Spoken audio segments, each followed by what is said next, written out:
This is Duke University.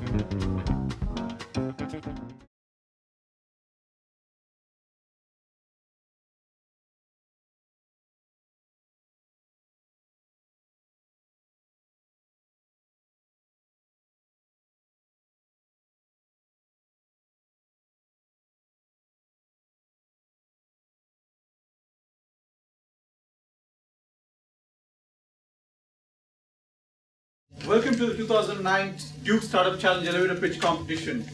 I'm Amar Srinivasan and I'll be your MC tonight. I'm a student at the Fuqua School of Business, pursuing my MBA in Social Entrepreneurship and Finance. My long-term goal is to set up a social venture fund in India that potentially funds social enterprises, just as what we'll be seeing today. So there's a little more reason for me to be here. And yes, so the Duke Startup Challenge is a series of Duke-wide entrepreneurship competitions, and this is the 10th annual elevator pitch competition. And the series of competition are the elevator pitch competition that we had throughout this week. The second one is going to be the executive summary competition in January 15th. The third is going to be the unveiling of finalists on Feb 18th, and the final, the culmination, is going to be the finals of the Duke Startup Challenge 2010 on April 16th. There are several tracks that you could compete in, functional and special interest tracks, just as you see there. So, the elevator pitch competition 2009, we had started this week as part of the Entrepreneurship Week. On Monday, we had the undergraduate competition. On Tuesday, we had the Healthcare, Life Sciences, and the Energy and Environment tracks. On Wednesday, we had Women in IT and Media. Today, of course, we're having the social enterprises and the products and services. And tomorrow is the big day, the finals. Make sure you all get there in Janine Auditorium. We're going to be featuring Bill Maris, the co-founder of Google Ventures. So the judges for today, let me introduce to you Bill Stevenson, the founder of Elevator, formerly Director of Social Investments at Lenovo. Al Huntoon, founder and CEO of Catalyst Consulting Services. James Dillard, Executive Director, Nourish International. And Keith Arton, the Chief Operating Officer at Crossa. I'd like to give the judges an opportunity to introduce yourselves. If you could tell us a little bit about yourself and probably provide some advice to the competitors, it would be great. Yeah, I'm Bill Stevenson. I'm, as already noted, I'm starting a new organization called The Elevator, which will be a membership type club, co-working space, incubator, all those things for mission-oriented businesses. So when your idea comes to you and you need some place to work on it, then you'll come to The Elevator. It'll be somewhere in downtown there. I'm not exactly sure where yet. Also formerly the Director of Corporate Social Investments at Lenovo. So I used to be the guy you would come to get some sort of startup grant for a social business, but I'm not anymore. As James knows. I'm James. I work with Nourish International. I have the privilege to work with students on like 29 different campuses who are running a business and making investments, and some of them are at Duke's campus. So, and they're doing hunger lunches and stuff like that. Please go by. I'm Al Huntoon. I'm the founder and CEO of Catalyst Consulting Services. I work with mission-driven organizations to help them bring more business discipline and business practices. So principally I work with nonprofits and government agencies, and I have a deep interest in social enterprise. And Keith Arton, I'm a Fuqua alum, actually, class of '99. And I've been with Trosa, which is a social enterprise here in Durham, for the last 8 years. And I'm the Chief Operating Officer there, and it's great to be here. Thanks, Judges.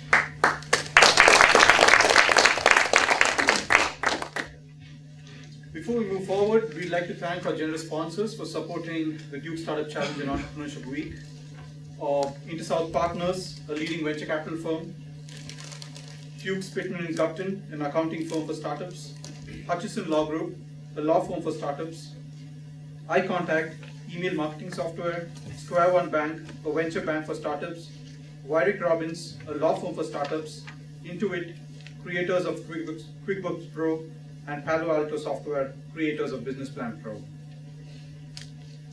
So I'd like to call upon a speaker for today, Keith Arkin, to share a few words of advice and probably share his experience.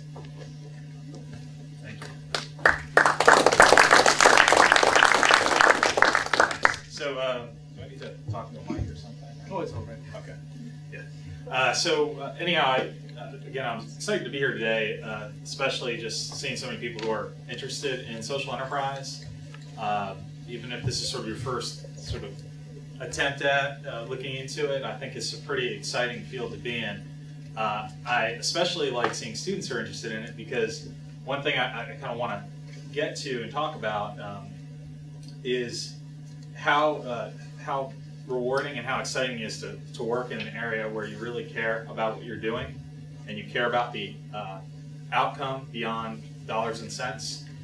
And that can be a really scary thing to do and a really challenging thing to do when you have all these preconceived notions about, you know, financial stability and what you think you need to get by and all that. And since you're students right now, you're already kind of there, where you know you don't need very much to get by, do you? You know, you can do it. And that's the thing. The rewards, and this isn't to judge people who have financial goals. I think that's for a lot of people. That's for most of the people out there. That seems to work just fine for them. But if you find you're a person who just, I don't know how many of you are MBAs and how many of you are undergrads, but those who have worked before, and if you worked in just a regular for-profit field, and you maybe found that possibly what you were doing, you know, you maybe liked the work okay, but you just wasn't quite working for you, and you couldn't put your finger on it. Well, I finally put my finger on it 8 years ago. And I won't say that working at a social enterprise in this sort of field is easy. There's a lot of frustrations. There's a lot of things that are really challenging that you might not otherwise have to deal with. And there's a lot of pressure, because you kind of think about, you know, there's one thing when a mistake or an error might mean, you know, someone doesn't get a bonus, or some, you know, shareholder doesn't get as big a dividend, but it's another where, you know, you think you made a mistake and it means you might have to cut a program, or you might not be able to serve as many people. So these are things that weigh on you, but I wouldn't trade it at this point. I mean, it's something that really is, it just really helps get you through the tough days, you know. And any job's going to have its challenges, but it's one thing when you get home at night and you're kind of like, why am I doing this? It's pretty easy to answer that question if you believe in what you're trying to do. And I just want to encourage you to think about that. And again, it's, you know, if you don't decide to go down this path professionally, you know, try to find a way to fit it into your personal life and helping other people out who are trying to do something like this.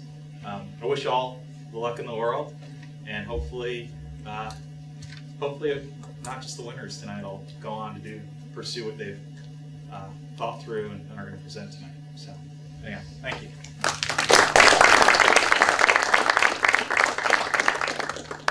Thanks, Keith, for sharing those words of advice and your experience. Now I'd like to call upon our floor manager for today, Kevin Hensey. He's going to take it from here. Thank you, Mark. Hi, everyone. I'm Kevin Hensey. I'm the floor manager for this evening. I'm actually a first-year student here at Fuqua in the MBA program, and I'm on the Cabinet of Net Impact and I'm part of the program for entrepreneurs, so very happy to be here with you all tonight. Should be a fun night. I want to walk through some of the mechanics of how we'll actually run the pitch event. Each competitor will have 2 minutes to make their pitch, no more than 2 minutes, and that'll be followed by 3 minutes of Q&A from our esteemed judging panel for each speaker. And while the judges are actually asking questions, you get to play along and help each of the competitors out through our feedback forms. You should each have a set of feedback forms. Does everybody have those? Or? Okay, great. So while the judges are asking questions, we'd like you to fill these out. They're very useful to our competitors, and whether or not they advance to the finals, the wisdom of the crowd can really help them improve their startup idea. So please be sure to fill one out for each competitor. who will be going to the finals. At the end of the competition, we'll actually choose 2 winners who will advance to the finals event in the Janine Auditorium on Friday. There'll be a judge's choice winner as well as an audience choice winner. Our judges will choose one team that they think has done the best, and they will win $150 in cash as well as a copy of QuickBooks Pro from Intuit. And we'll also be able to have a winner selected by you, the audience. That's our audience choice winner. You'll actually use your cell phones to cast your vote for who you think did the best job tonight. And that person will win $100 in cash as well as a copy of QuickBooks Pro from Intuit. So, timing. Our esteemed timer, Amar, will warn each of our pitchers when we have 20 seconds left to go. After 2 minutes are up, we're going to show a stop sign, and we want you all to shout, "Stop!" Let's practice. Stop. Okay, I think we got it. All right, so let's begin the pitches. We're going to start tonight's pitching with Graph Lab. It'll be followed up by Micro Consulting for North Carolina.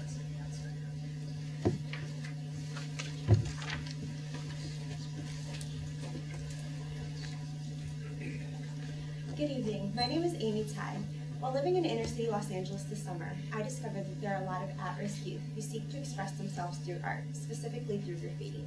But the problem is that in 2008, the city of Los Angeles spent over $7.1 million on graffiti abatement, while the school systems cut all the funding in arts education. So I ask you this question: how are we able to help these students in a way that is both sustainable and a business model that can provide profits that can actually make an impact on their lives? I present to you Graph Lab, an organization that seeks to commission these young artists to design and develop specialty apparel, such as t-shirts. We will then sell these t-shirts and use the profits to fund their further education, whether it's attending graphic design courses or going on to undergraduate so that in the future they will be more marketable. The niche of this product is that each t-shirt will have a description of the artist, stating where they're coming from and a little bit about their design. So essentially you're combining a social cause with innovative design. There have already been models that have worked in this way. Think of Tom's shoes, for instance. You're offering consumers a type of product and the chance to have them help support someone that's actually in need. We've already been in discussions with several major retailers, including Urban Outfitters and Hot Topic. And we're hoping to get a nonprofit line put into some of these stores because they already have access to consumers that we may not be able to reach otherwise. At this point, we have a very strong team working on this. A marketing expert from Capitol Records, as well as a graphic design artist, and a man in the city of Los Angeles who's working to establish an arts program by 2010. Therefore, we really feel that if we were able to receive $25,000 to $30,000 in startup capital, it would be enough to get this project started on a basic level. As of right now, we've already started prototyping at Duke University, and the Duke's Robotics Club has commissioned designs for t-shirts for themselves. So I ask for your help in securing funding to actually make this a reality. Thank you very much.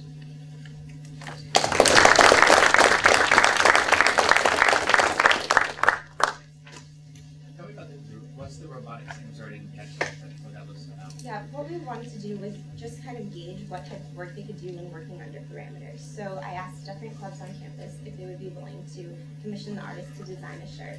And so we held a contest where 25 students submitted different work that they had. And the Duke's Robotics Club is actually in the process of selecting one of these designs to be their shirt for this school year.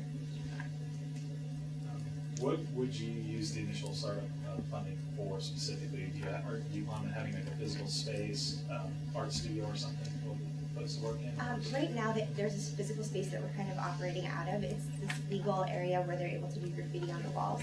But the money in particular would go towards purchasing the art from the artists, as well as setting up different funds, scholarship funds for them, so that we have this initial capital to actually get them started in some type of education and not so that it would take several years in order to get that underway. So is that the social enterprise part that you're providing funds for their future education? Yes.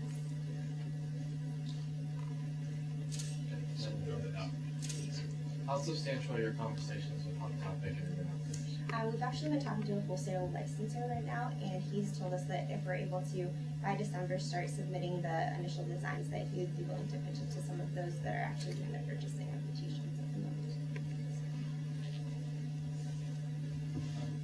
How are you planning on sort of dividing up? So you're purchasing the designs from the artists. After that, so that's really what they're getting on the outset, and then everything else in terms of profitability on the sale of the product subsequently is going to flow into the program for scholarships and whatnot. Not all of it. What we're going to do is at the outset we're going to purchase some designs, but then a portion of the profits will also go into funding their individual scholarship funds. So they're receiving a commission, and then the other portion will go towards maintaining the organization and its operations. What portion? At this point, we're trying to decide, what their art is worth, and so we've decided that out of every piece that's sold, approximately 50% of it is going to go directly back into their fund, and then the rest of it will go towards the operations of the business. We're talking net, we'll go 50-50. That's right. Have you thought about starting out with something that,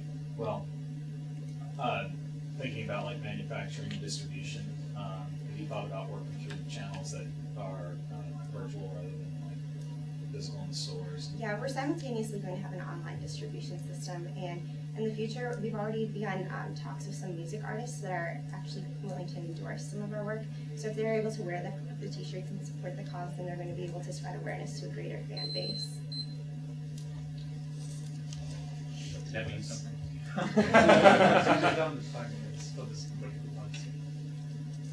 Thank you very much.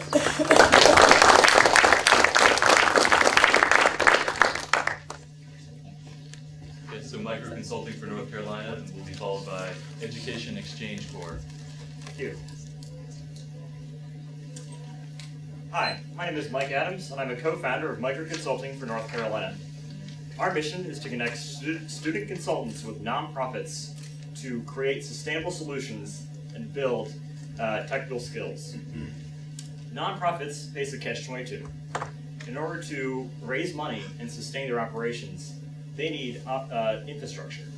Unfortunately, infrastructure tends to cost money and time that a lot of startup nonprofits don't really have. This is where MC for NC can come in. Our mission, we will send our consultants in, we'll work with a nonprofit on their technical needs, and simultaneously, we will teach them the skills required to solve similar issues by themselves. We will offer services in many areas, including web design, grant writing, research, and data management. There's a lot of mutual benefit here because the startup gets free skilled labor and the students get crucial experience. Micro Consulting for North Carolina is already a 501c3 nonprofit ourselves, and we have a sustainable business model. We draw our clients from a pool of over 5,000 nonprofits in the Triangle and surrounding counties, and we have our first client. They're an organization affiliated with Durham Public Schools. We draw our students from the colleges and universities in this area as well, and we are working with the Duke student government to launch a recruiting drive on Duke's campus. Because we rely on free skilled labor, we have minimal operating expenses.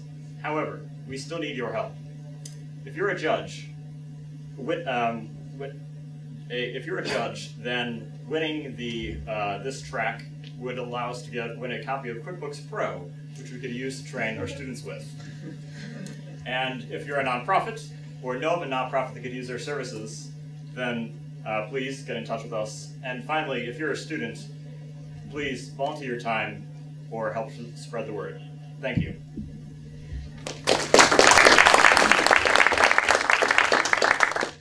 Give me an example of technical problems that your interns Sure. were able to solve, so like X-ray vision. Yeah. So web design is a great problem. So we have our first client. They're an organization called Scientifica, and they connect students with research labs in universities from Durham Public Schools. They need a website, and the problem is they have no money to hire a website designer for them. And this is where micro consulting comes in. When we go in, we're actually building them a website right now, and we're training them on how to use the website and how to do future updates and that sort of thing. So that's an example. How do you generate revenue? We generate revenue in two ways. As I said, although we do have minimal operating expenses, but we will get individual donations and corporate matching grants for those individual donations. And we feel that the corporate matching grants are actually where the money's at and where it's very easy to come by, because corporations like IBM and Fidelity offer one-to-one matching and we have several contacts and within IBM's Fidelity, and so therefore we can very easily get some minimal operating income just from individual donations and the one-to-one matching. Have you considered possibly applying a value to the service you're providing in terms of a billable rate, and then having corporations possibly sponsor the nonprofits you're going to work with to pay for your services and your time? I think that's a good idea, and it certainly depends. That's something that we would need to work out.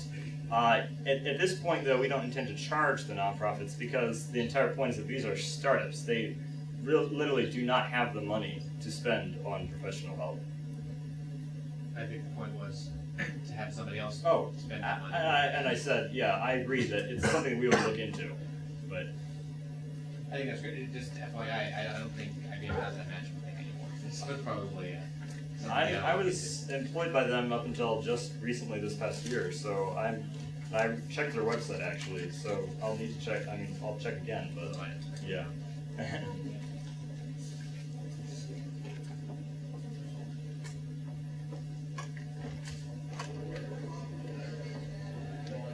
How do you define a startup? That's a good question. I would say a startup is simply the way we are going to choose the organizations we will help is whoever has the greatest need. And I would say the startups are those nonprofits that have the greatest need. So, in terms of selection, I mean, is your intention to sort of just like have organizations apply, and you'll just sort of prioritize and then get them the help as you have the people who you feel are appropriate for? That's similar to what we have in mind. What we're doing is we're working with organizations like the Duke-Durham Neighborhood Partnership to find these organizations that are in need, and then from there we set up meetings with them and kind of an engagement meeting to find out exactly what their needs are and then try to match those specific consultants with them. Say in your slide, fix different problems and then get out. What does get out mean? Is there some value to leaving, or is So the idea is that we have a teaching model. So we're trying to teach the nonprofits how to solve whatever similar issues that we're helping them with by themselves. So that's why the slide says get out. As in, we don't intend to continually provide them help, but if on a case-by-case basis, should they need future assistance, we will try to provide it. So the website you're building, your intent is to also teach them how to build their own website? To update it and keep it running, yes. There's a convenient platform for that, actually. It's we set up websites often using a platform called WordPress. It's incredibly easy. We just build in a customized template for it. Thank you. Thank you. Just a reminder to the audience, please be filling out your feedback forms during the Q&A session for each speaker. This is invaluable for helping improve some of these ideas. If you guys could use pen too, it shows up better. We had some trouble with that. Yes, let's use pen. All right, so Education Exchange Corps is up next, followed by Innovation Education International.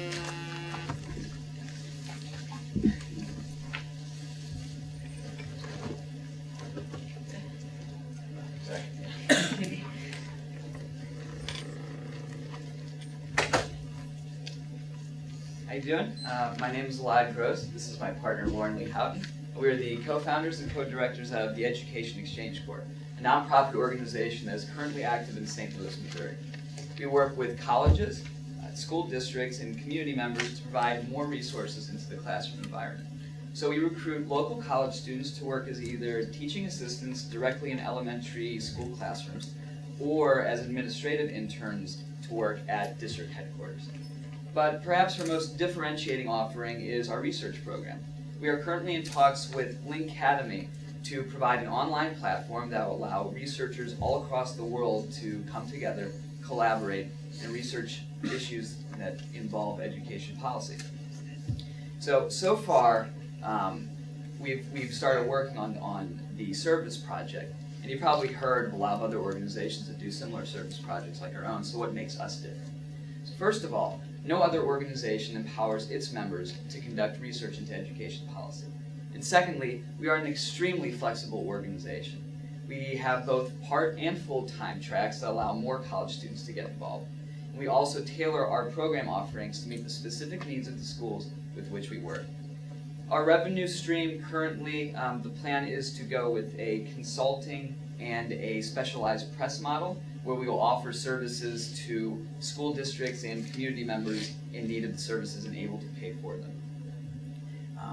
So 2 summers ago, we started this program with 7 college students working with 115 kids.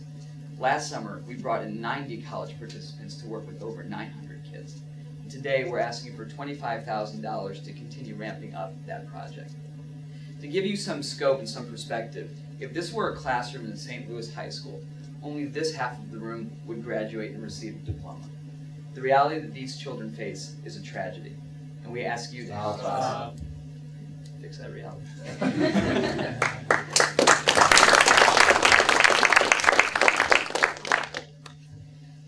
Can you describe what you did? So you worked with a number of students. What impact did you have to move the students towards graduation? So we actually work in elementary school classrooms. So we don't have a direct effect on the graduation rate, but what we do see is that the classrooms that our students are placed in, they're usually with kids that are underperforming. So a 3rd grade class that's doing 1st grade work or even kindergarten work, children who can't even distinguish their letters. And so our volunteers are able to go into these classrooms and work one-on-one with the kids that are struggling while the teacher is still physically in the classroom, helping the other kids who are on target progress. And what percentage of the time were you able to move them to at the level of their peers? So for the current measures that we have right now, from the first summer, they're pretty rough. But from the first summer, over 60% of students improved in science scores. So for those kinds of measures that we can't get from the district, and we're really negotiating, it's kind of hard to get data from them. They're really trying to keep it secure just because of some issues with student identities and confidentiality. But the numbers that we've had so far have been positive, and most of the results we're getting is actually from the volunteers and the teachers who work in the schools. And all of those so far have been positive. There have been a few, but the vast majority have been positive. What grades again? You say you're working in elementary school. What grade are you all starting generally? From pre-kindergarten all the way up to 5th grade, but sometimes the students will include kids that should be in the 8th grade or sometimes in high school. So the age really varies. I didn't understand the research point of differentiation. Can you explain that? Elaborate. Right. Well, we're working on creating an online network where college researchers, so college undergrad, graduate students, and even professors can access, and they will be able to collaborate. Let's say someone's working in St. Louis on issues of high school dropouts, and somebody in Detroit is working on a similar issue. They would be able to meet online to collaborate on those kind of research projects, share data, share information, and produce policies that then we will be able to connect them with their local congresspeople that they can offer policy prescriptions rather than just have research projects or just work in the classroom. So it's more of an online network. Well, those connect too. So it sounds like these are 2 different organizations almost, where you have the teaching organization and then this other online collaboration thing. Yeah, they actually. Which one of you wants the 25,000? Actually, they lead into each other. So what we found is that a lot of our volunteers, they would be in the classrooms and they'd say, there has to be something more that we can do about this problem, more than just be physically in the classroom, especially once their time runs up after their semester's over, after their summer's over. So sometimes we want to be able to hone their abilities so they can also influence education from not only the classroom level, but from the government level if they would like to. I might not be understanding it, but I might encourage you to choose one of these things because it seems like they're different enough that I'm not getting the connection. Thank you.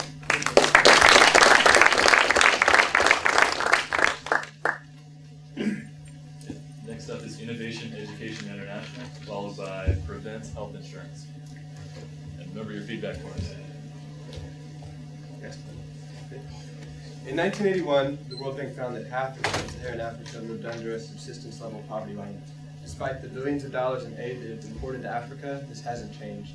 Innovation Education International, or IEI, seeks to be that change. We empower motivated university students in the developing world with the skills and tools they need to identify, analyze, and solve pressing needs in their community. This method turns problems into opportunities for business development and social change, leading to a better quality of life. Our pilot has been a success. Last year, we identified 12 university students in Western Kenya and taught them our unique process of innovation. The program is inspired by Stanford University's Biodesign Innovation Program and adapted to meet the needs of the developing world. You'd really be surprised by the results.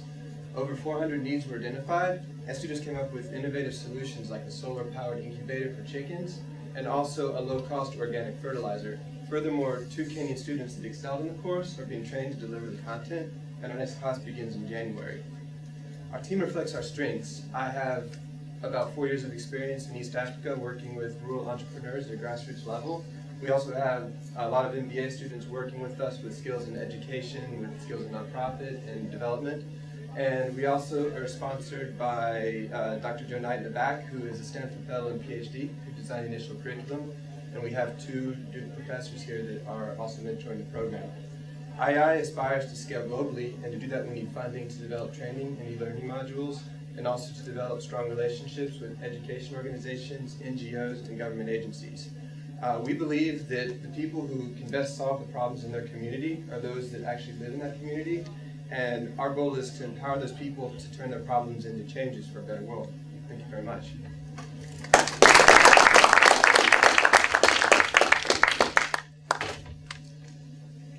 So what are you, so I'm presuming your organization is going out and teaching sort of how to, what are you teaching to the students in these countries? Sure. Well, basically, the process is, in Stanford University, they have a biodesign program that's used for identifying needs in the medical field. And it's been so successful that we thought we could actually take that model, make it a bit more holistic and something that can be used just to identify needs in general and come up with solutions. So it goes through this 2-semester process where you actually think about what the needs are in the community. There's a lot of going out into the field and finding those needs, and then you analyze the needs and you rank them and you determine which ones are the most pressing but also the most viable to solve. It's done in teams, so people also learn teamwork and leadership development, and there's a lot of encouragement for people to interact with each other. And once it's finished, the best needs have been sourced out, and then it's kind of a feeder system into all of these organizations out there that are helping entrepreneurs and providing microfinance. We've spoken in the past. I think I tried to play back to what you're saying to me, and it came across that what you're developing really is a curriculum for the developing world, for problem-solving skills in the developing world. Is that still a fair assessment? Yeah, absolutely. I mean, my experience is, for instance, you go to a village in Kenya, and there's 13 women all with a tomato stall, and they're all selling the exact same tomatoes, and none of them are making any money. So really, I think what needs to be done is there needs to be new approaches to coming up with solutions and new approaches for innovative businesses that can give people, a competitive edge in pulling themselves out of poverty. I think that university students make a good choice for that because they can be, the leaders in their community of the future. And how do you generate revenue? It's a good question. I think that there's a huge need for this right now. I mean, there's a lot of push right now for entrepreneurship and for microfinance. I think this is kind of what feeds into all of that. Initially, we're going to need funding from donors or social venture, and we hope to achieve self-sustainability through either partnering with existing organizations or maybe establishing a franchise model where we provide the training and the curriculum, and then we scale that out to other organizations that are interested in implementing it and just follow up to maintain quality control and ensure that it meets the standards of the organization. How did you know that your initial pilot was a success? Well, when we finished the class and we've seen what the students have come up with, first off, it was pretty remarkable. The group that's got the solar-powered chicken incubator is already talking to companies for funding, and there's been a lot of interest. Admittedly, we've just finished our first course, so I can't say that it's a proven success and we have proof of concept, but it's gaining a lot of traction, and we hope that over the next year we'll continue to see these successes. We're also gaining a lot of market information and surveying the students that have been through the course to see ways we can improve it and work on developing the curriculum further. Thank you.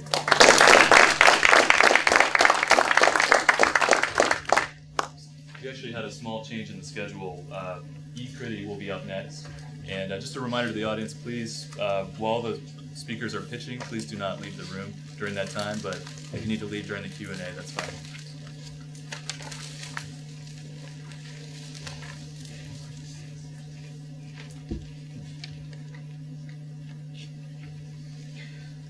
Hello friends, my name is Ankur Seth. I'm from Fuqua first year. I'm going to tell you about E-Critty. I started this venture with two of my partners who are operating out of India. Before we start, I want to ask something. How many of you did watch Slumdog Millionaire? How many of you did saw poverty in that? Great. And how many of you saw that destiny can change things in life? But this is real life. Destiny can change, but you'll have to work hard for that. And this is what E-Critty is all about. Empowering people to work, empowering people to get work and earn money from it. So how can poor people who are the underprivileged persons can work and can make money? By using their local art, by making things like this, creative stuffs. And how do they sell them? E-Critty is partnering with Retract and Cry, and because of their contacts, we are getting in touch with NGOs who are selling their products on our website. Our website is, the beta version of the website is already on place, and we are doing a beta testing, and hopefully going to launch it within a month. And who is going to buy it?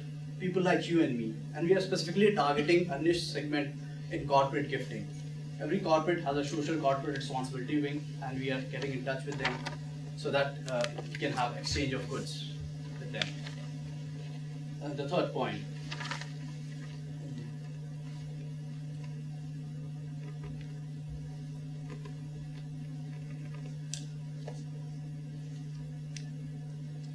Sorry, I'm lost.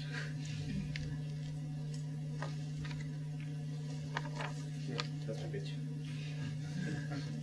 So,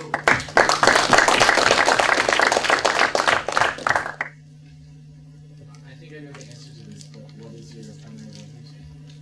So, can you go back to here? So when people will buy from our website, this is our business plan. We'll share revenue with the vendors, and we'll keep a part of our profit, and we'll share the other revenues.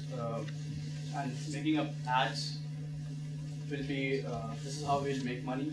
Secondly, we're getting great mentorship with CASE, which is the Center of Advanced Social Entrepreneurship over here, and getting in touch with different corporates as well as different NGOs and working in collaboration with them. Are the vendors, so there's folks who are making the products, they're working for the vendors? Or are the products being made by, they're being handmade by individuals, but is the money going to the individual, or is it going to like some sort of intermediary?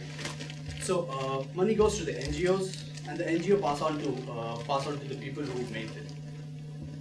And we also have a plan, and we are also in touch with a microfinance firm in India. So this is a pilot project that we are doing in India, and if successful, we're going to launch it in other countries too. And in fact, I just met a gentleman from Peru who is interested in doing this work over there. So this is how the money flows. So first of all, the money would go to the NGOs who will pass it on to the people who are making it. And secondly, if we have a microfinance firm in there between who can put some sort of fund, and that can go directly to the people who are making it, it's going to be a great move. So these are the two things we're looking at.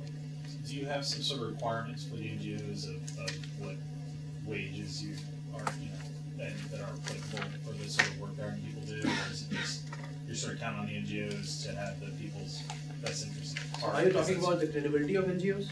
Right. Which NGOs you work with and what they're going to, how do you know what they're going to pay the people who are So we work with NGOs who are referred to us by Retract and Cry, and the people will be making handmade goods. So that is the criteria that we have. Is your company for profit or not? It's a for-profit.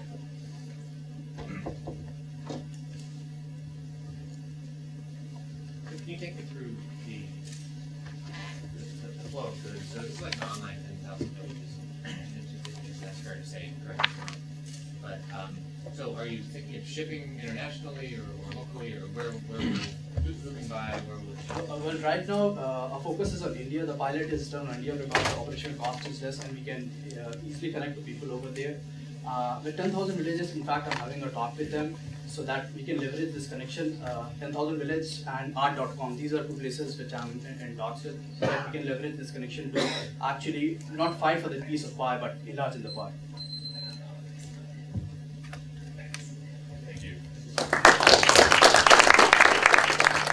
We have next up is Prevent Health Insurance, followed by Leadership Institute for Future Entrepreneurs.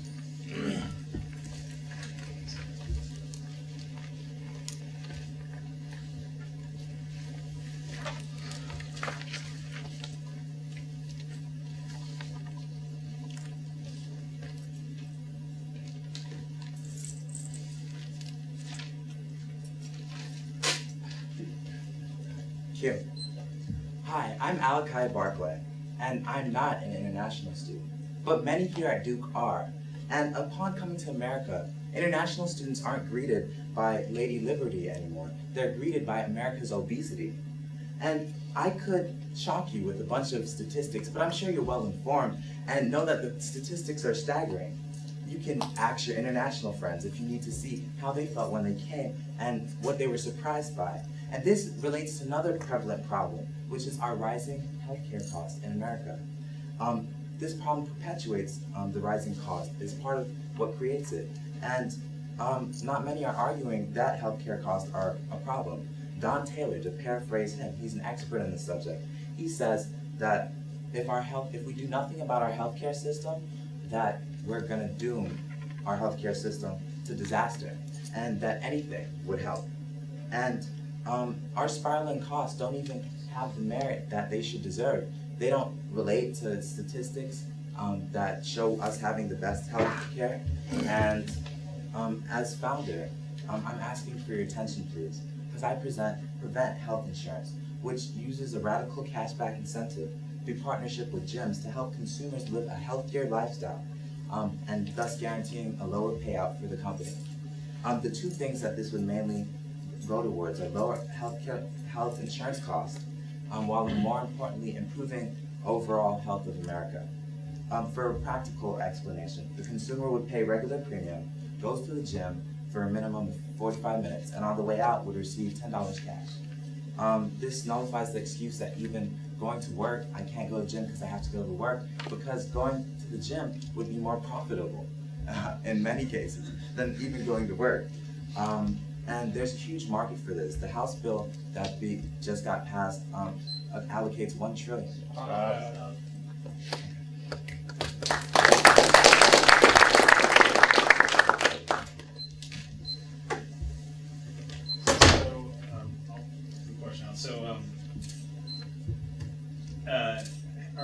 Is the health insurance going to have to be like sort of a higher cost up front than traditional health insurance in order for them to have sort of a cushion?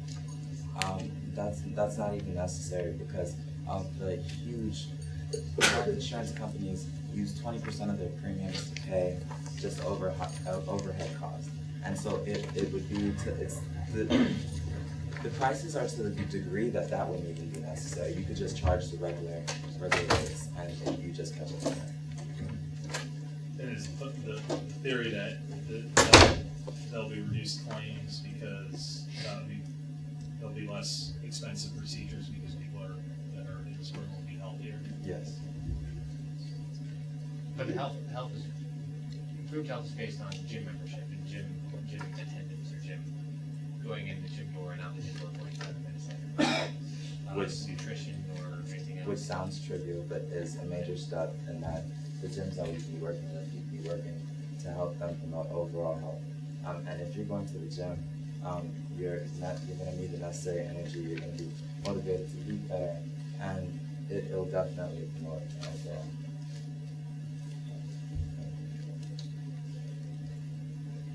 Do you have reason to believe that there's significant reduction in healthcare costs when people work out? I mean, I think it's commonsensical, but that doesn't mean it's true.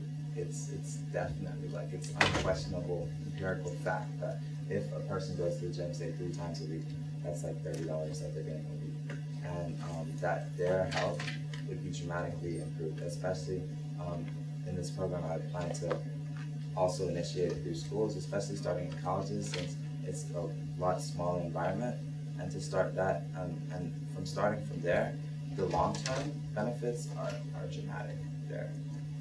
Have you run this plan by Don Taylor by any chance? Not yet. I haven't had a chance to speak with him. He's a friend of mine. Okay. Is there a limit on the number of times you can pay out? So, and you guys said this too, so I couldn't go to the gym, you know, Well, I mean, if you could go to the gym, it'd be like limited to by day, because the biggest increase is shown the number of times over the week, so you can go like twice in one day, which limits it to like 7 times a week. Just as a thought is, I mean, I would think the cost of this would be, you know, you're talking about an upfront, very heavy cost with payoff over time. Definitely, that's fine.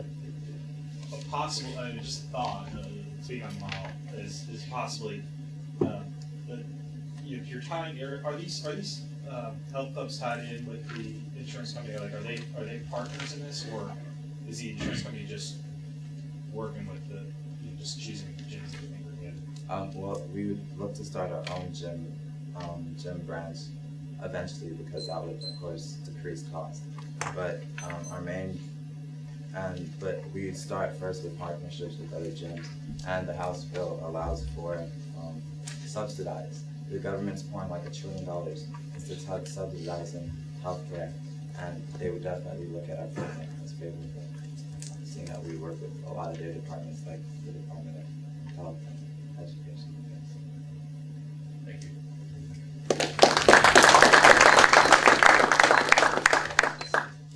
Next up is the Leadership Institute for Future Entrepreneurs, followed by the Produce Purity Project.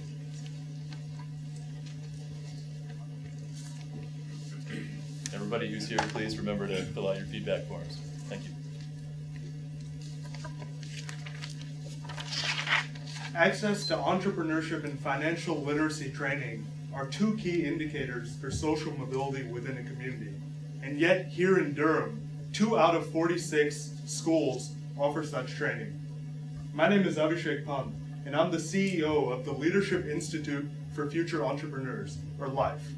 LIFE is a nonprofit venture pending 501c3 status, which we'll get very soon, that is committed to promoting entrepreneurship and financial literacy classes in local Durham high schools, and in doing so, fostering community engagement among Duke students and Durham high school students. So here's how we work.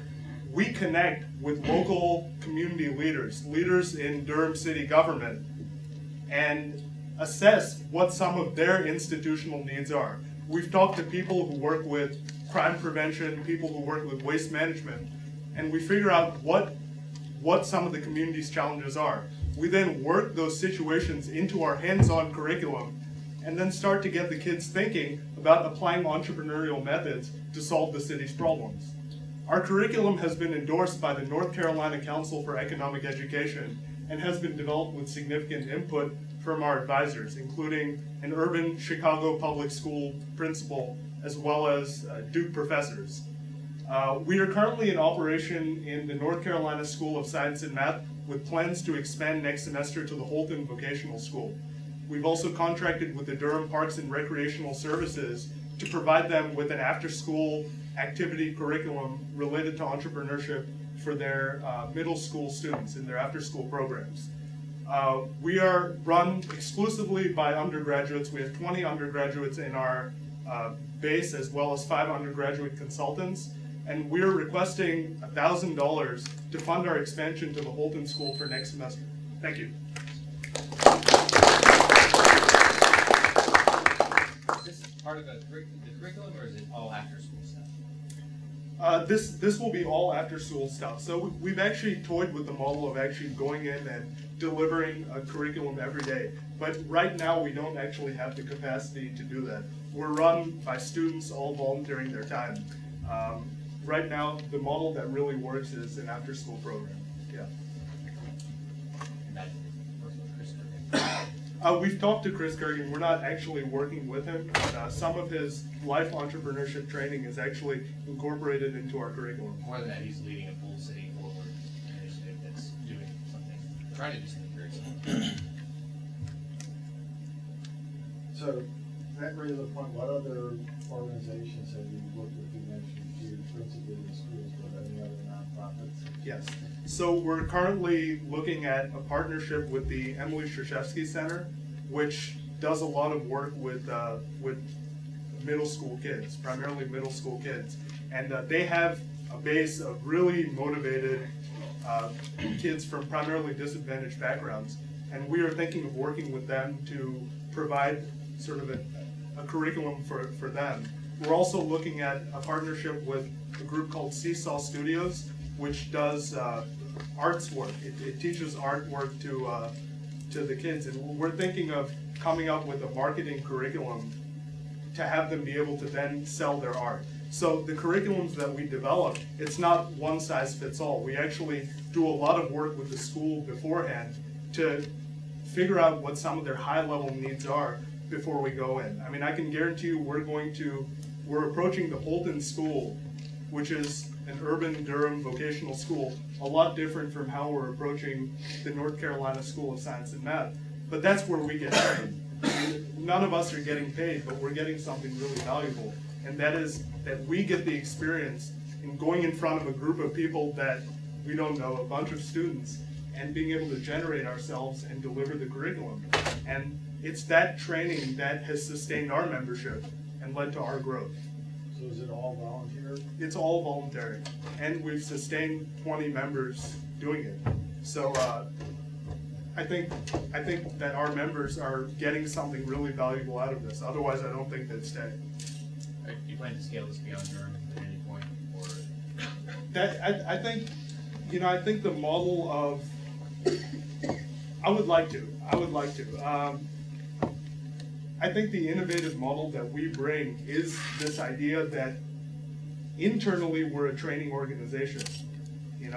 We are almost more important than the education that we deliver is that our members, at least on the same scale, is that our members get something meaningful out of this training that they're doing.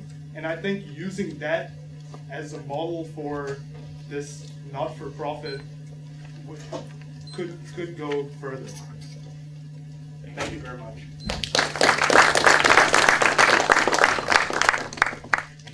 Okay. Next up is the Produce Purity Project, followed by Stumpworks.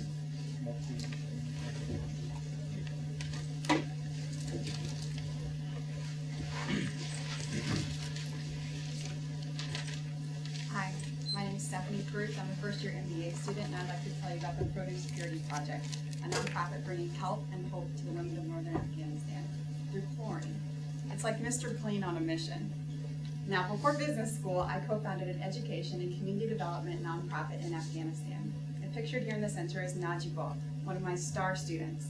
She's bright, quick, wants to be a doctor, and she was a joy to have in class when she could come. But unfortunately, she was often forced to be home taking care of one of her sick younger siblings. And her story is not unique. Only 15% of Afghans have access to adequate drinking water and sanitation facilities. And it has the third highest infant mortality rate in the world. 1 in 4 children die before the age of 5. And diarrhea is the leading cause of death. Now, using diluted chlorine bleach to clean produce and purify water has been proven in Afghanistan to reduce diarrhea by up to 60%. And these products exist in the market today, but women aren't using them or they misuse them, often doing more harm than good. The Produce Purity Project will be the first venture of its kind in northern Afghanistan, teaching women how to use these chlorine bleach products effectively, and teaching and training them to train others, starting small businesses, selling chlorine to other women in their communities. The Produce Purity Project has a skilled team. We have 8 men and women currently on the ground in northern Afghanistan, as well as myself and another MBA who's a former nonprofit consultant. We're seeking $10,000 in funding, but even tonight you can have a huge impact. $150 from this track event tonight can buy enough chlorine to have 65 Afghan families protected for an entire year. So tonight you can save lives in Afghanistan and provide hope to women through this small business initiative. Thank you.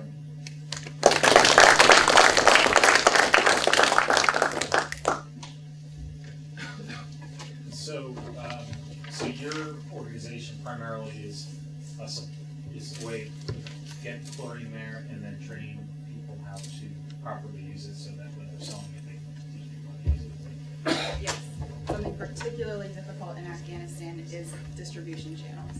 And a lot of the failures of current projects that have happened involve the fact that they've been teaching men. But in fact, you have to get into the homes, into the families, and teach the women because they're the ones leading the home, and men. They're masters of the private sphere, and men are more masters of the public sphere. So we can leverage the relationships, the networks, and connections that we have through our education center to be able to get into the homes and have these women learn and then teach others in their families and others in their own personal networks. I have a two-part question. One is this a problem that's unique to Afghanistan? No. And if not, how are people solving it in places of the world where distribution channels aren't as big of an issue? There have been different initiatives and different projects done in this same way, using diluted chlorine bleach to purify water. And actually USAID did have a similar project that they were trying to do in western and central Afghanistan in 2004 and 2005. But it lost funding and went by the wayside to other things. And I didn't even find that out until I started doing research for this project. But there really isn't anything like it in northern Afghanistan. How do you solve it? So I'm saying it's a huge distribution problem. The way you solved it is by focusing on liquids. How does that get chlorine in the mountain? I'm not sure how that meant that. Well, you pointed out a few different things. I mean, there is a huge problem of getting materials into the country, so you have to use what's already there. And these products have come into the market over the past number of years, since the fall of the Taliban.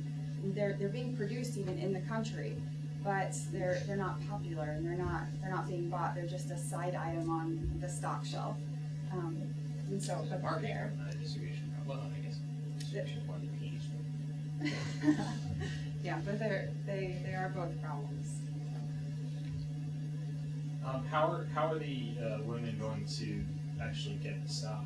In terms of being able to, I'm assuming they're going to have to buy it from you, or are you going to just give it to them and then want them to pay you after they sell it, or how's that work? I mean, we're going to hope to secure a large supply of in the country, and then use that to distribute it to the women, and then they would, in their own homes, can have a supply and then distribute it to others. So are you, I don't understand, are you giving the chlorine away, or are you expecting to sell the chlorine? But they would sell the chlorine. I mean, it's affordable even for underprivileged families. It's not. It's interesting. It's become a commodity item, and it's very inexpensive, and yet still just not being utilized. Thank you.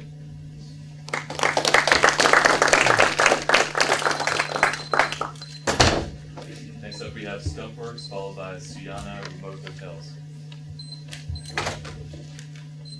Current upper limb prosthetic technology is stuck. It's stuck in the 1950s world of hooks and pulleys. Determined to resolve the problem of modernized arms being too heavy or too clumsy to really be useful, Stumpworks set out to create a small open source board that could translate the electrical signals that your muscles generate into digital signals that can be used to control a prosthetic, or a video game in our case. My name is Phil Cotter. I'm a member of the Stumpworks team, a venture that's poised to revolutionize the way that you interact with video games and simultaneously further neuroprosthetic research. So the market for prosthetic arms is pretty tiny, and so it doesn't foster a lot of commercial interest. However, the market for being able to accurately recreate a free throw in your living room on your TV screen is absolutely huge.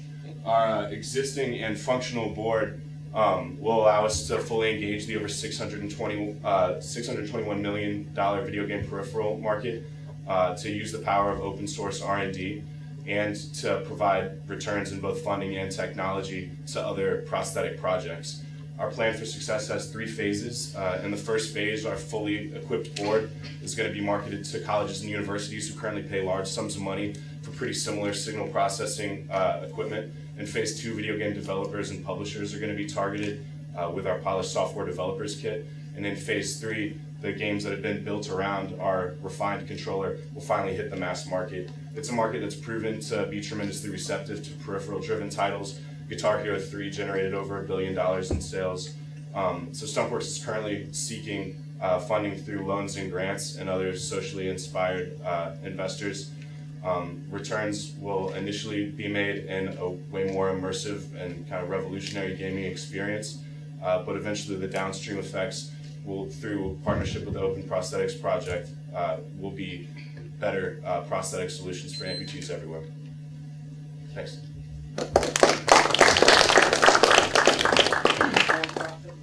Yes, yeah, it is a for-profit venture. The idea is that both commercial ventures, of which there haven't been many because the incentive isn't there, and government-backed ideas like DARPA's project really haven't generated a lot of useful technology as far as amputees are concerned. A lot of them prefer to use their hooks because they're lighter, more comfortable, and you get more utility out of them. So what we're looking to do is kind of parasitize on the larger market of video games, kind of suck them and give a little back to a really useful cause. And the Open Prosthetics Project was founded by John Cunningham, who you can see they're using our controller to play Guitar Hero. And it's an organization whose mission is, through open source technology, to kind of empower a world of innovators to look at the problem more closely. And if initially solving that problem leads to better video games along the way, then we think that it's a way to send funding back also. So you're inspiring funding and inspiring the front-end technology. So is the idea that the muscle movement that's occurring while people are playing with the device is helping provide data that's going to be helpful in advancing prosthetics, or are you using it, or is it just a modified So the idea is that both the hardware and the software are both open source, so they can be changed by anybody. They're available online. So basically the same signals that can control a video game are the same signals that can control a myoelectric arm.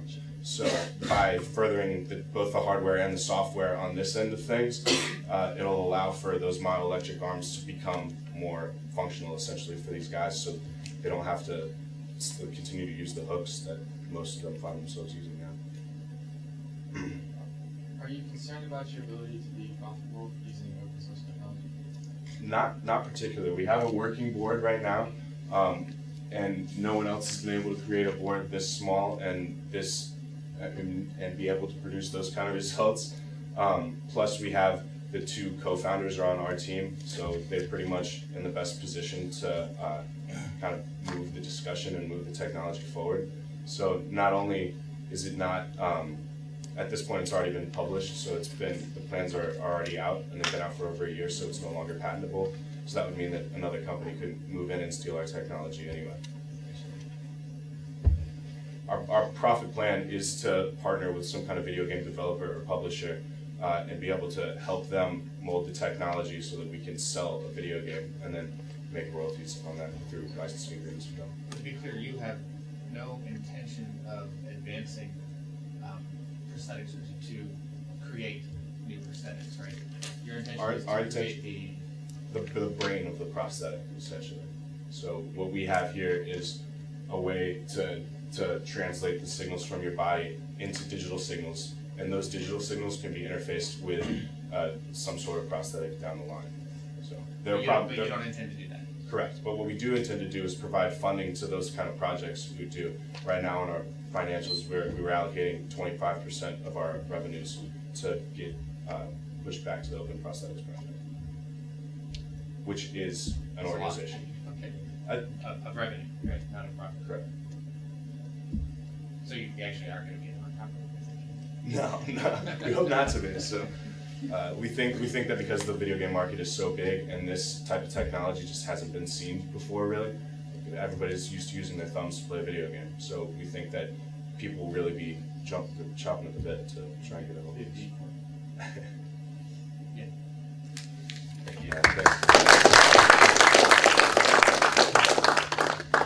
Okay, we've got 2 teams left. Sujana Remote Hotels, followed by Pulse Tech.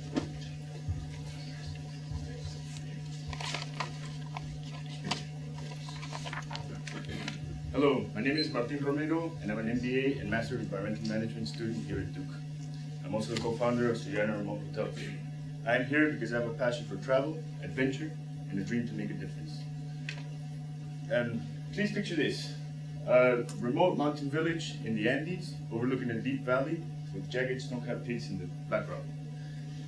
Stunning scenery, tranquility, serenity. There is no electricity, no running water, not one school, not one medical post. There's a 10-year-old boy plowing the field nearby. This mountain village is Anavili in southern Peru, and the boy's name is Carlos. The purpose of Suyana Remote Hotels is to develop a network of intimate, all-inclusive boutique mountain resorts and cater to the adult adventure travelers in search of a meaningful and unique experience. Our resorts aim to develop a symbiotic relationship with the host communities by reinvesting a portion of sales into education, health, and conservation programs. Thoughtful service, upscale facilities, combined with the remoteness and beauty of our stunning locations and the opportunity to give back will create a vacation experience unlike any that exists in the world. The first resort will open in southern Peru in an area much like Anavili and will feature 20 private luxury guest cabins. Now, our model for development isn't mass scale, it's personal. It has one village, Anavili, and one thoughtful boy's future, Carlos, in mind. But it is scalable, and today we're here to raise $4 million to develop the pilot resort, to develop and market the pilot resort. Now, Quechua is the language that's spoken in the Andes, and Suyana in Quechua means hope. We believe this project provides hope to thousands of villagers across the region, and we hope that today you will see the great potential we have to make a difference. A wise man once said, hope is not a dream, but a way of making dreams become reality. Thank you for your time.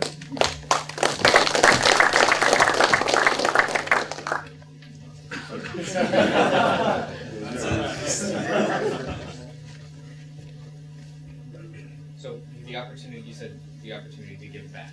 Can you elaborate on that? What do you mean by that? Just by creating tourism industries in remote areas? Yes, that's one. We bring basically some type of economic development to the tourism activity to remote areas.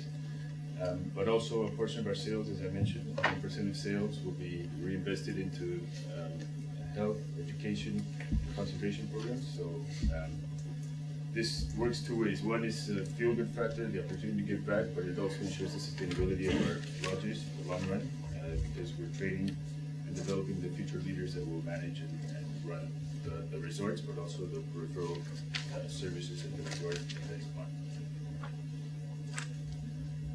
Do you have a sort of a set, like, different, what are you giving back in terms of, is there some percentage of profits? Is there?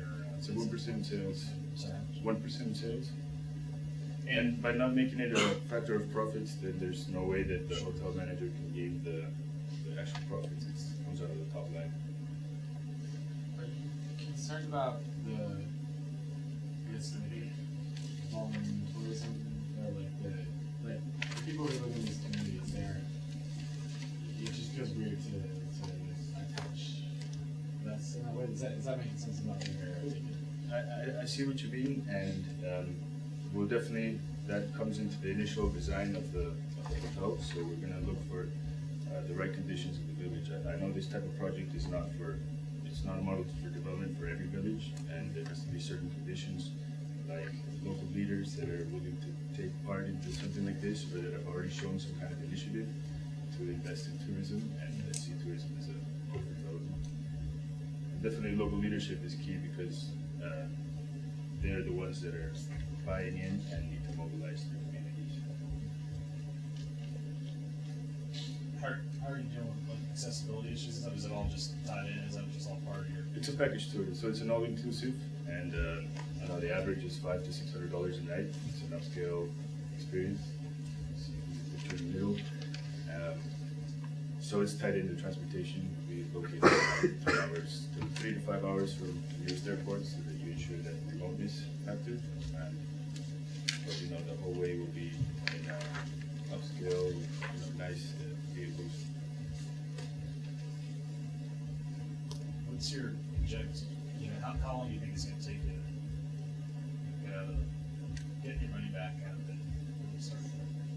We figure with a price of around between $500 and $600 a night, an average package of 3 nights. Our break-even for the year is about 700 passengers, so 700 guest nights, and with a capacity for 40. We're gonna break even pretty soon after maybe the second year, and to actually break even from the investment of the project, it will take about 5 years. And how many jobs will you create? Well, our usual ratio for operating at least on the Inca Trail is about 2.5 staff per each guest. So if we're talking about 700 guests per year, talking about, say, roughly 30 guests per night, we have 70 jobs, direct jobs, but we're going to be sourcing all the ingredients for the restaurant, for the village, so there's a ripple effect there. Thank you. Thank you.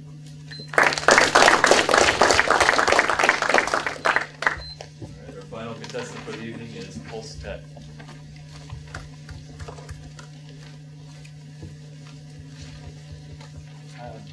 Hello everyone, I'm so glad that still a lot of people stay here, and I feel like it's so promising and everyone wants to improve this world. And for Post-Tech, our mission is to give everyone have the best health care. And how to do that and why I want to do that. I think that I was been to India, and when I was in the mother house to the volunteer work, I feel like the healthcare resource there is too less. And have you ever kind of the experience when you have a disease, when you have some kind of disease that you need to book for the doctor for like 2 days, 1 day, and then go to see the doctor, you just give a 3-minute description, the doctor just see you 3 minutes and just ask you to go away and say, hey, it's the medicine that you can get. So because of these two main problem, the rural place that lack of the medical resource and that so inconvenient for elder people or for chronic disease people to find a doctor. So Post-Tech come up with the technology to solve this problem. The first one, we are going to integrate the biochip with a kind of sensor that can sense your pulse and to let the patient to input their symptom, the description of the symptom, and we are going to use these 3 different ways to diagnose patient's disease. Then we send all the messenger to the terminal, and then we send back to the handset for the patient to know that what kind of disease they got. I know maybe you would just like how the pulse or how the biochip. I think for biochip for you can more understand is kind of clinical results for the people to know that. And for the pulse one, it's like I come from Taiwan, and then in Taiwan that's used some Chinese medical doctor, they use the pulse to diagnose your disease. And who am I? My name is Taibu, and thank you.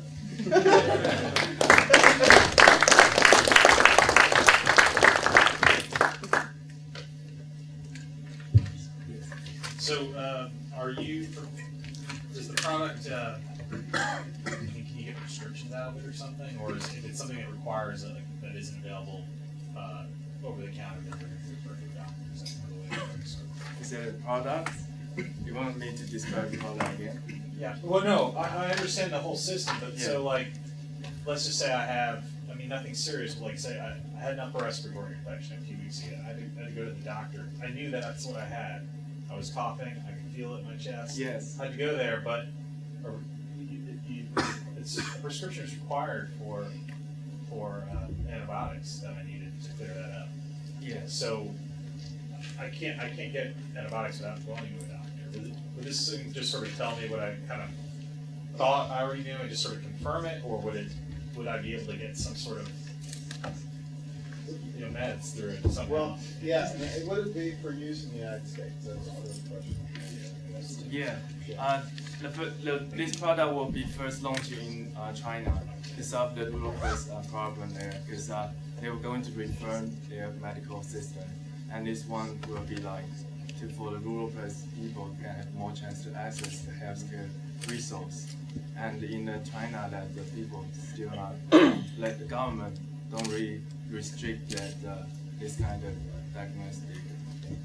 In lots of places, people can go to pharmacies without prescription. Right.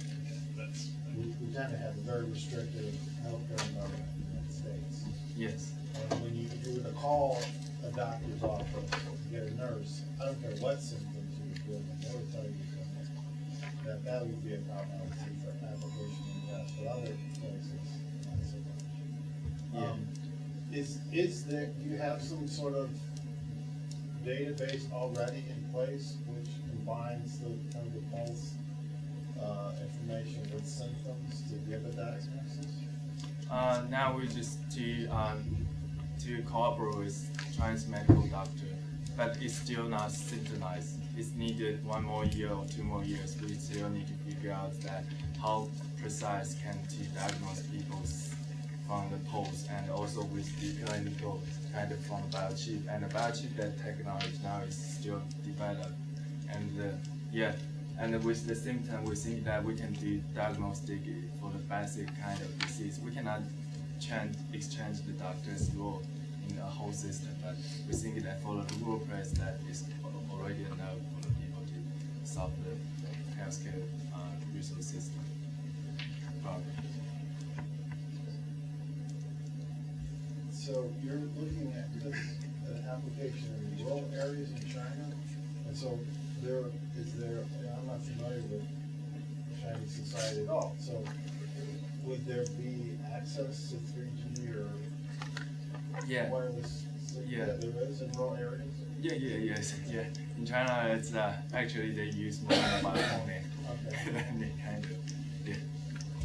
And the cost would not be a barrier to application. I don't think this would be a costly system to use in rural. Yeah, it's yes. It's so we will focus that maybe in the city first, then go to a rural place. Because in the beginning, when you introduce the products, the cost and the price will not too low, and we would just like to introduce that to get our profit and go to the rural place to solve the problem. Thank you. Thank you.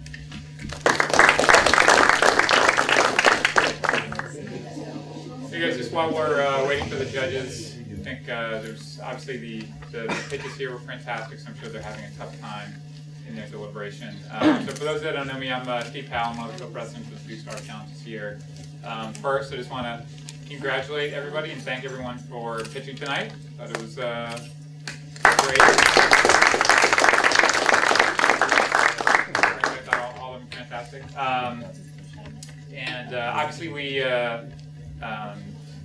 this is really just the first of many competitions that we have this year, and the idea with this one was, it's the first step in the sort of entrepreneurial process where you're trying to drum up interest, you're trying to connect with investors, you're trying to connect with partners or potential employees, and that's really what the 2-minute elevator pitch is all about. The next phase of the competition is the executive summary competition. So the idea here is, okay, you've pitched your idea to somebody, you get a second meeting, where you spend 30 minutes just talking about your idea in a little bit more depth, and then they want to see some more thought around the business idea, and that's really what the executive summary competition is. You spend five pages, kind of expanding on your idea. It goes before a panel of judges, and then there's prizes associated with this competition, but then the major thing is that this qualifies you to advance to the finals competition in April, where we're giving away $25,000. So I'd encourage everybody that certainly pitched today to participate in the executive summary competition. The deadline is going to be late January. And the second thing I want to pitch is the finals event tomorrow. I'd encourage everybody here to join us tomorrow. It's going to be here at Fuqua again. Reception with free food and beverages, alcoholic beverages with ID in the Fox Center, starting at 5:30, and then the event will start at 7 o'clock. And again, we have Bill Maris from Google Ventures as our keynote speaker tomorrow. But you'll see all the finalists, both from tonight and from all the other tracks, compete tomorrow for $1,000. So I see that our judges are back. So I thought we'd Yep. I'll hand it back to Amar. Yep. We'd like to call the judges to the forefront here to. So we're going to see the speak first, the audience speak first. So a lot of photos to be taken, so please. So yeah, before the photos, you'll have to give some general comments and feedback to our participants here. Do we? Well, one thing that kind of stuck out with me is that we did not hear a lot about how people intended to evaluate their impact, and that did kind of stick out to, I think, all of us. We were discussing it. So that's one thing that's very important. If you're aiming at a social impact, you should know how you're going to measure that. I understand there's sort of limited time, but the other thing is, I would say, the other thing we sort of talked about was definitely like a wide range of, degree of potential impact. And that was also sort of like noticeable. Some people have sort of big ideas and some people focus on this. And for anybody who didn't, it's not a real blow to have not, for us to not have evaluated you, well, or to it's not a lot. 1 out of every, how many pitches do you give when you actually get one? 1 out of every 10, 1 out of every 20, less than that, yeah, something like that. So get used to it. For those of you who didn't win, you're on your way. Every no gets you closer to yes. Yeah, the thing they say is double the number of times you hear that.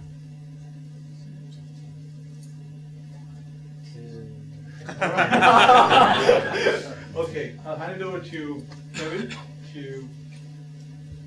Okay. The winner for the audience choice. If the judges don't mind staying up, actually. Oh, yeah, actually, yeah, we're going to get out of the screeners. Enterprise $100. Stump work.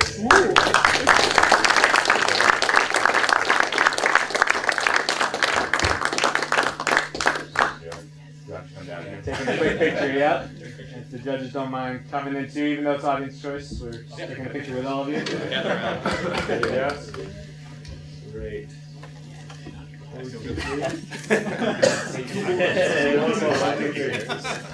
Thanks. Thank you. Congratulations. Appreciate it. You get 1,100. Let's see how you all voted. Judges will have to be here. Oh, okay. Final tally for the audience. Pretty close.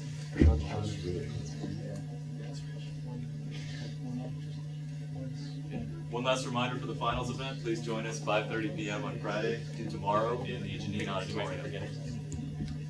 Yes. Oh, we haven't announced the judges. All right. So please come join us, Bill Morris, founder of Google Ventures. Now we'll present the Judges' Choice Award. The winner is, for $150 in QuickBooks Pro, Stump.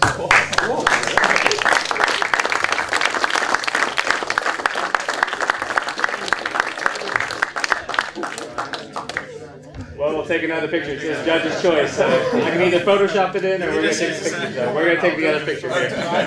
I don't know about the rules. Here you go. One together here. Actually, three. One more.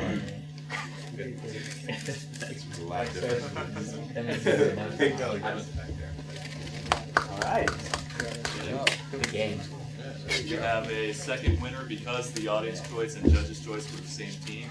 We'll have a second team that goes to the finals. That is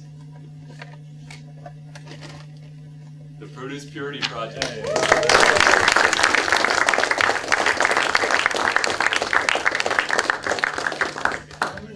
It's $20.